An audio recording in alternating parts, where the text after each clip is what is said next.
Halo guys, balik lagi bersama dengan Red Deer Manhwa.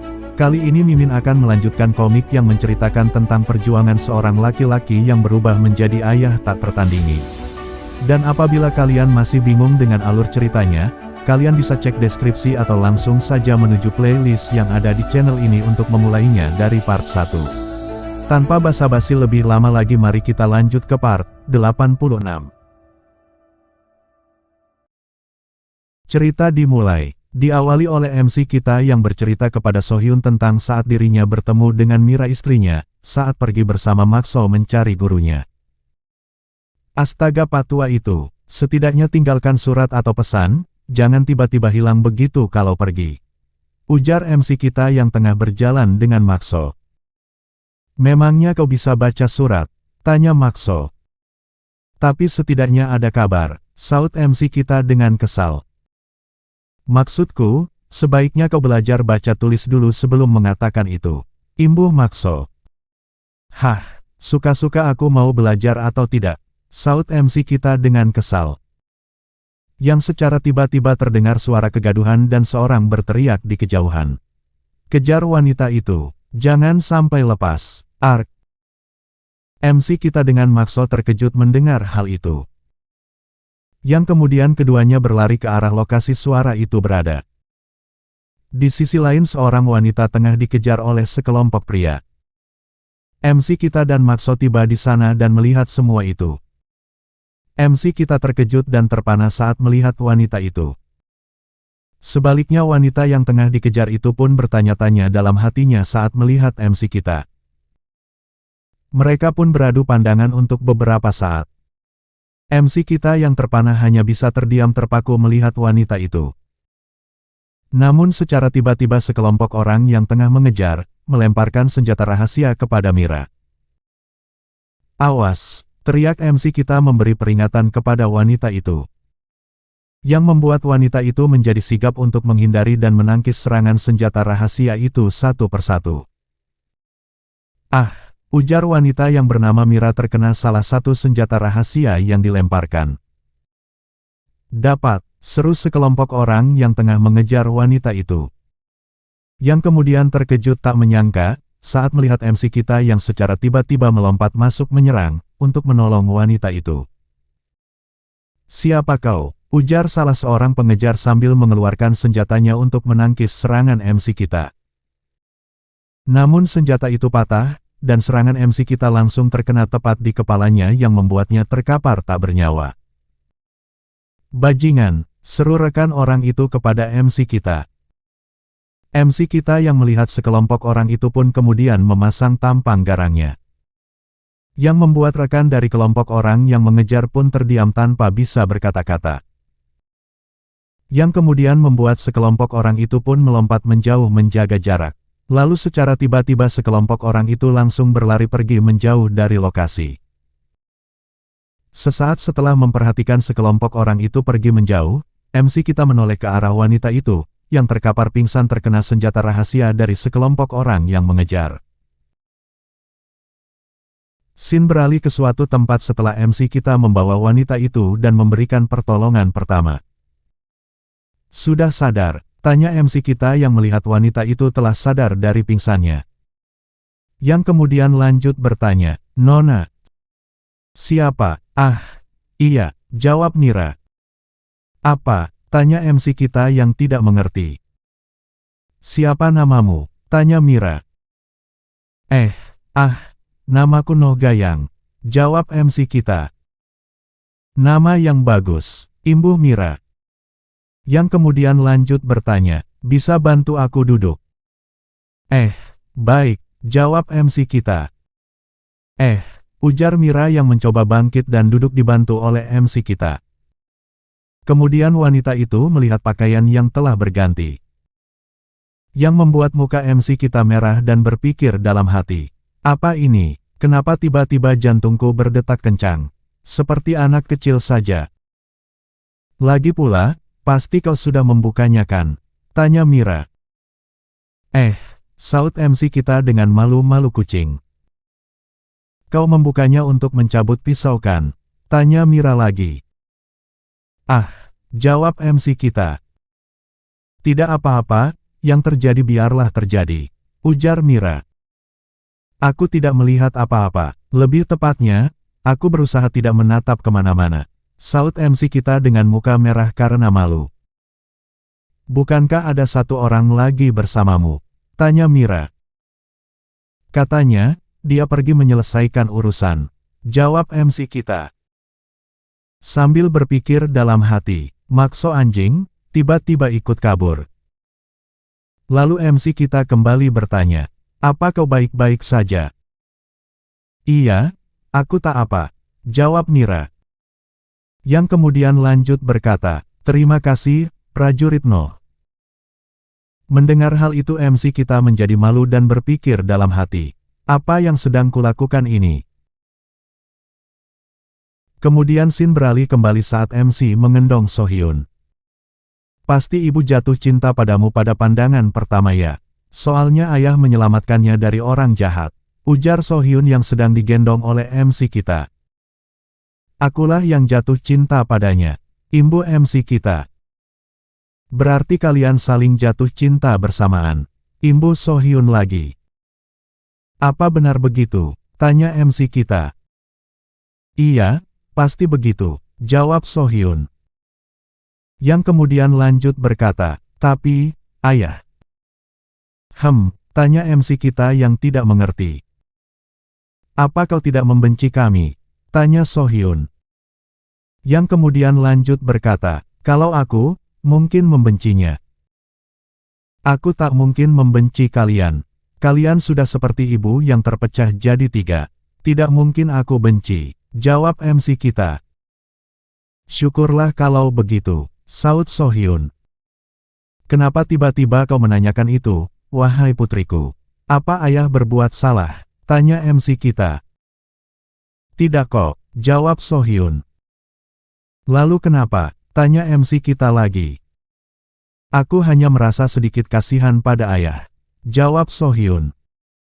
Apa maksudmu? Tanya MC kita sambil menurunkan Sohyun dari gendongannya. Ayah, nikahilah Sang Hua Eonie. Aku ingin ayah bahagia, jawab Sohyun. Kenapa tiba-tiba kau bahas itu? Aku sudah cukup bahagia, ujar MC kita. Kemudian Sohyun memeluk MC kita, lalu berkata, aku ingin ayah lebih bahagia. Aku benar-benar ingin. Kau yakin? Jawab MC kita. Bukankah alasan ayah menolaknya adalah karena kami? Ayah tidak ingin merepotkannya sebagai duda beranak 3 kan? Tanya Sohyun.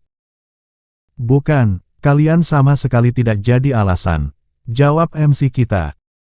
Alasannya bukan itu, tanya Sohyun. Tentu saja, jawab MC kita. Baguslah, imbu Sohyun.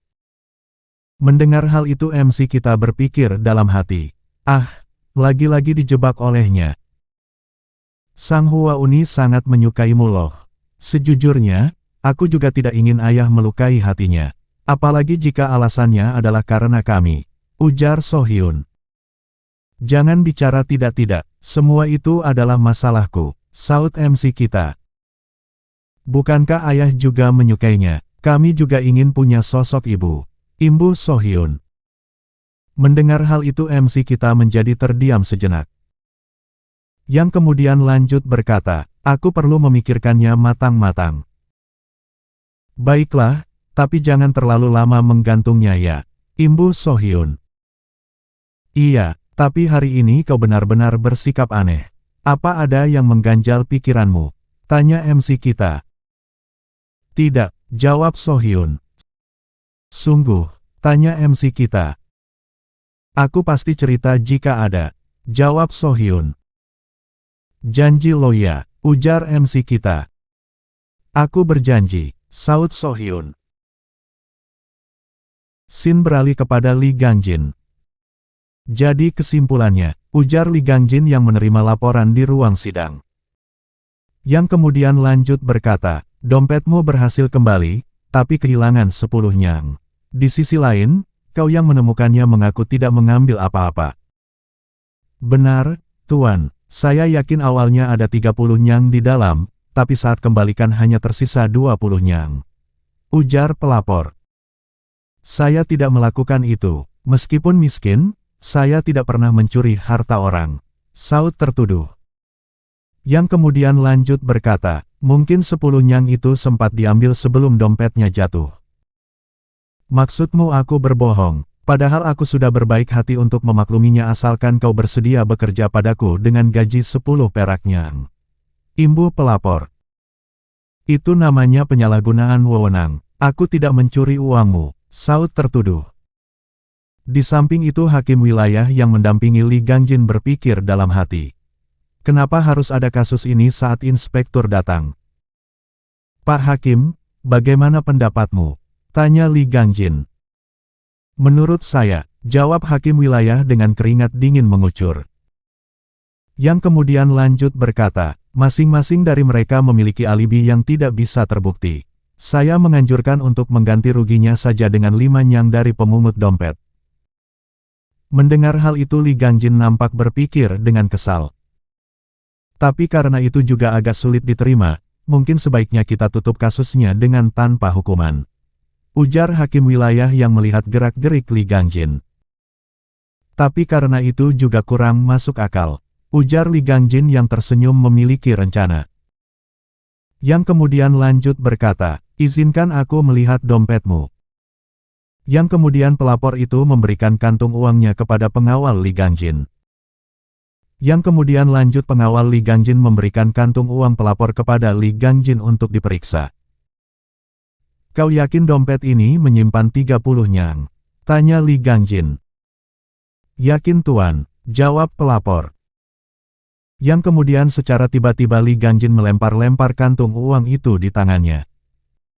Dan kemudian melemparkan kepada tertuduh. Tuan, tanya tertuduh yang kebingungan. Itu milikmu, ujar Li Gangjin.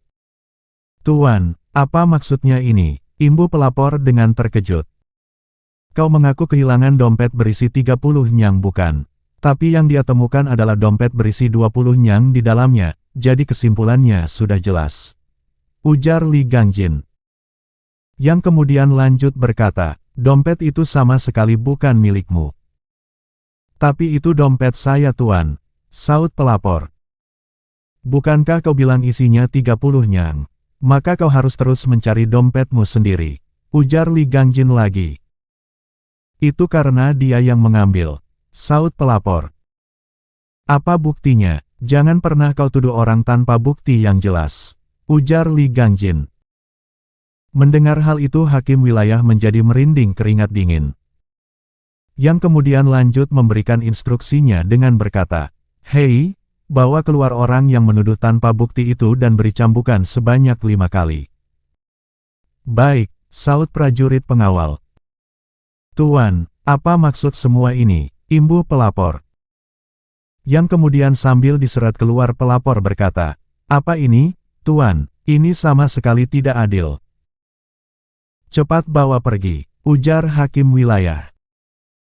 Kau sigap membuat keputusan, seolah-olah ini sering terjadi, Pak Hakim. Ujar Li Gangjin. Maaf, saud hakim wilayah. Tidak apa, syukurlah jika kau pandai mencerna suasana. Ujar Li Gangjin lagi. Saya hanya berusaha menindak hukum negeri kita. Imbuh hakim wilayah dengan memberikan hormatnya. Mendengar hal itu Li Gangjin berpikir dalam hati. Tampakku, dia sudah salah menghakimi orang. Yang kemudian lanjut berkata, tolong tegakkan hukum dengan bijak untuk kedepannya. Pasti saya lakukan, saud hakim wilayah. Sedang apa kau? Berbahagialah, karena dewa telah memberkahimu 20 nyang. Ujar Li Gangjin kepada tertuduh yang bersujud hormat. Terima kasih tuan, sungguh terima kasih banyak, saud tertuduh. Yang kemudian Li Gangjin melangkah pergi dari ruang persidangan. Melihat hal itu tertuduh berkata dengan lantangnya, saya pasti akan membalas kebaikan Anda. Sungguh terima kasih banyak, tuan, ujar tertuduh yang hanya membuat Li Gangjin tersenyum. Dan saat keluar dari ruangan persidangan Li Gangjin telah disambut oleh bawahannya yang berkata, Semuanya telah rampung, tetapi ada berbagai hal yang kurang bagus. Mungkin butuh sedikit waktu lagi. Area itu justru sempurna untuk menciptakan kekacauan dan kesalahpahaman. Selain itu tidak terlalu sempurna, fatwa itu akan melibatkan diri dan merugikan kita. Ujar Li Gangjin. Saya akan berhati-hati, saut bawahannya. Mengamati semuanya cukup menyenangkan bukan? Tanya Li Gangjin. Scene beralih di penginapan si Liu. Terlihat Samco dan bawahannya berkumpul, lalu bawahannya membisikkan sesuatu kepada Samco. Apa maksudmu? Tanya Samco. Itu alasan kita datang kemari buru-buru kan? Tanya balik bawahannya. Mendengar hal itu Samco berpikir dalam hati. Meskipun tidak seberapa, tapi aroma ini seperti antek-antek dari asosiasi kontraktor kriminal. Yang kemudian lanjut berkata, kalian nikmatilah makanannya, aku akan cari angin sebentar. Scene beralih di pendopo Serikat Pekerja Rumput. Samco terlihat melaporkan kepada MC kita dan Bos Ham. Apa maksudnya? Tanya Bos Ham. Aku pun tidak mengerti, jawab MC kita. Bukankah sudah jelas, mereka pasti sedang mengalihkan kita, ujar Samco. Yang kemudian lanjut berkata, mereka meminta bayaran lebih setelah kita meminta upeti. Artinya mereka menyiapkan sesuatu saat mulai kacau. Mengalihkan, siapa dan untuk apa? Tanya Bos Ham. Apa kau yakin? Tanya MC kita. Beberapa organisasi sudah menerima permohonan itu. Dari yang kita rangkul, setidaknya ada 2 kelompok besar yang mendapat permohonan sama. Jawab Samco. Menyebar ya, artinya mereka hanya memberikannya pada organisasi berpengaruh. Ujar MC kita. Berpengaruh, bukankah mereka masih kalah dari perguruan bambu dan kapak kembar? Tanya Bos Ham lagi. Yang kemudian lanjut bertanya, tunggu, bukankah perguruan bambu dan kapak kembar sama-sama organisasi luar? Mereka juga perguruan yang terlibat dengan asosiasi kontraktor kriminal. Apa mungkin? Jawab MC kita. Perguruan mana saja yang terlibat dengan asosiasi di area itu? Bagaimanapun juga harus kita laporkan. Saut Bos Ham. Tunggu sebentar ketua, ujar MC kita menghentikan langkah Bos Ham. Meskipun kita salah, tapi hal ini harus tetap dilaporkan. Jika ini benar akan menciptakan perang. Imbuh Bos Ham. Maka dari itu, tunggulah sebentar, ujar MC kita. Yang kemudian lanjut berpikir dalam hati. Untuk sekarang, baru kami yang tahu kan. Scene beralih kepada Sohyun di suatu tempat saat musim salju. Terlihat Sohyun sedang mencuci tangan di genangan salju yang mencair. Secara tiba-tiba nenek asing datang dan berkata, lanjutkan latihan Anda, itu pasti membuat Anda lebih nyaman. Nenek, sudah kubilang akulah yang akan menentukannya sendiri. Jika nenek terus memaksaku, terpaksa akan kuselesaikan dengan caraku sendiri. Imbuh Sohyun. Maafkan saya, saut nenek asing itu. Bisakah nenek-nenek berhenti mengatakan sesuatu yang membuatku tidak nyaman? Tanya Sohyun. Tidak bisa, saya tidak berhak berbicara non-formal pada Anda. Jawab nenek asing itu. Mendengar hal itu Sohyun berpikir dalam hati. Aku tidak merasa dia berbohong sih, tapi aku masih tidak bisa sepenuhnya percaya. Kenapa kakek masih belum datang? Padahal dia bilang akan kembali sebelum musim semi. Mungkinkah harus kusampaikan ke ayah? Situasinya terasa makin memburuk. Yang kemudian Sohyun lanjut berkata, aku akan menemui ayah, jangan ikuti aku. Tapi belum waktunya, saut nenek asing itu. Akulah yang membuat keputusan, ujar Sohyun dengan tegas. Chapter sedikit bergeser kembali di pendopo Serikat Pekerja Rumput. Kita tidak boleh menunda terlalu lama. Harus kita lakukan sesuatu, ujar Bos Ham. Bukankah kita masih punya waktu? Tanya MC kita. Sebaiknya kita sampaikan ke naga bijak atau, bukankah kita masih punya naga terbang yang sudah pensiun? Dia bisa dipercayakan, tanya balik Bos Ham. Yang lain pun juga bisa dipercaya. Mereka ada di pihak kita, jawab MC kita. Terus kenapa? Tanya lagi Bos Ham. Apakah mereka akan menyetujui tujuan kita? Tanya balik MC kita. Oh, itu, saut Bos Ham. Yang kemudian secara tiba-tiba Sohyun memanggil dari luar kantor Serikat Pekerja Rumput. Ayah. Sohyun, masuk sini, ujar MC kita yang menengok keluar dari jendela. Sohyun yang telah masuk ke dalam kantor Serikat Pekerja Rumput kemudian memberikan hormatnya dengan berkata, "Salam, Ketua Satuan." "Oh Sohyun, lebih seringlah main kemari," jawab Bos Ham. "Aku tidak ingin mengganggu pekerjaan kalian," saut Sohyun. Yang kemudian lanjut berkata, "Ayah." "Ya," tanya MC kita. "Bisa minta gendong pulang, tiba-tiba aku mengantuk," ujar Sohyun. Mendengar hal itu MC kita berpikir dalam hati, mendadak sekali, meskipun dia suka mau mintanya di rumah, tapi ini kan juga sedang di luar. Hahaha, bikin iri saja, rasanya jadi ingin punya putri, saut Bos Ham yang juga mendengar hal itu. "Kalau begitu, menikahlah," imbu MC kita. "Hohohoho," saut Bos Ham. Yang kemudian lanjut berkata, "Aku akan pulang lebih dulu, kita lanjutkan besok." "Baiklah," jawab MC kita. "Sepertinya menikah bisa jadi ide yang bagus. Sesekali harus cari wanita," ujar Bos Ham sambil melangkah pergi. Sohyun yang mendengar hal itu pun jadi tersenyum. Yang kemudian lanjut berkata, "Ayah." "Ya," saut MC kita. "Ada yang sedang ayah cemaskan bukan?" tanya Sohyun.